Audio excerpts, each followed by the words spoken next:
দাদুর কাছে শাড়ি কেনার টাকা না পেয়ে গলায় ফাঁস লাগিয়ে আত্মঘাতী হলো দ্বাদশ শ্রেণীর এক ছাত্রী। পুলিশ জানিয়েছে মৃতের নাম বিচিত্রা রায়, বয়স 18। ঘটনায় শোকের ছায়া নেমে এসেছে মল্লিকপুর গ্রামে।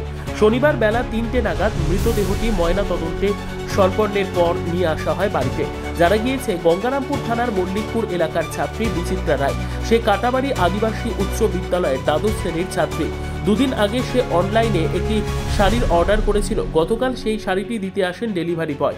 সেই সময় বিচিত্রা তার দাদুর কাছে শাড়ি কেনার টাকা চায়। দাদু জানিয়েছিল কাজ সেরে বিকেলে টাকা দেবে, কিন্তু টাকা পেতে দেরি হতে অভিমানে ঘরে গিয়ে গলায় ফাঁস লাগিয়ে আত্মঘাতী হবার চেষ্টা করে স্কুল ছাত্রী। বিষয়টি পরিবারের লোকেদের নজরে আসতেই তড়িঘড়ি তাকে উদ্ধার করে গঙ্গারামপুর সুপার স্পেশালিটি হাসপাতালে নিয়ে আসা হয়। সেখানেই কর্তব্যরত চিকিৎসক তাকে মৃত বলে ঘোষণা করে। শনিবার বেলা 1টা নাগাদ গঙ্গারামপুর থানার পুলিশ মৃতদেহটিকে উদ্ধার করে ময়না তদন্তের জন্য বালুরঘাট মর্গে পাঠিয়ে পুরো ঘটনার তদন্ত শুরু করেছে। এমন ঘটনায় শোকের ছায়া পরিবার সহ এলাকা জুড়ে।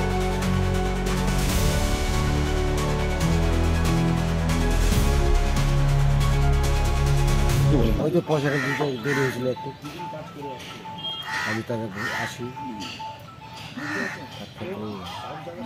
এটা আপনার নাতনি হয়তো? আপনার কাছে কতদিন ধরে আছে? আমরা মানুষ করি ছোট থেকে। ওর বাবা মা? ওর বাবা নাই। মানে আপনার বাড়িতেই থাকতো? আমার বাড়িতে থাকে। দাদুর বাড়িতেই? ওর মা আমাদের বাড়ি থাকে। ওর মাও থাকে? আমরা এখন পড়াশোনা করতো? কোন ক্লাসে পড়তো? কখন ঘটনাটা ঘটিয়েছে? 11টা বা 12টার দিকে, রাত্রিবেলায়? না দিনে। তারপর আপনারা কীভাবে জানতে পারলেন? দেখি ফাঁসি লাগে, ঝুলে আসে।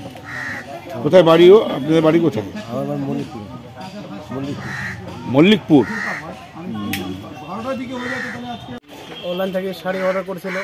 তো দাদুকে বলছে, দাদু আমার শাড়ি আসে, পয়সা লাগবে। তো দাদু জিজ্ঞাসা করছিল যে আমি ছাগলগুলোকে একটু জল টল দিয়ে আসি। এই আসার দেরি হয়েছে, দেরি হওয়ার কারণে সুইসাইড করছে। বাড়িতে আসতে চলে গেছে। ও কী করতো? ও কি পড়াশোনা করতো? পড়াশোনা করতো, 12 পড়তো। ওর নাম কি? ভালো নামটা কি? বিচিত্রা রায়। বিচিত্রা রায়, বয়স? বয়স 18। ব্যুরো রিপোর্ট, উত্তর বাংলা সংবাদ।